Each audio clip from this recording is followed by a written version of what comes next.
ублажаем,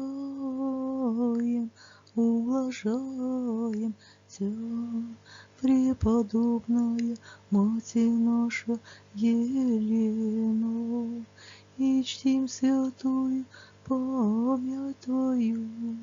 Ты помолишь о нас, Христа, Бога нашего.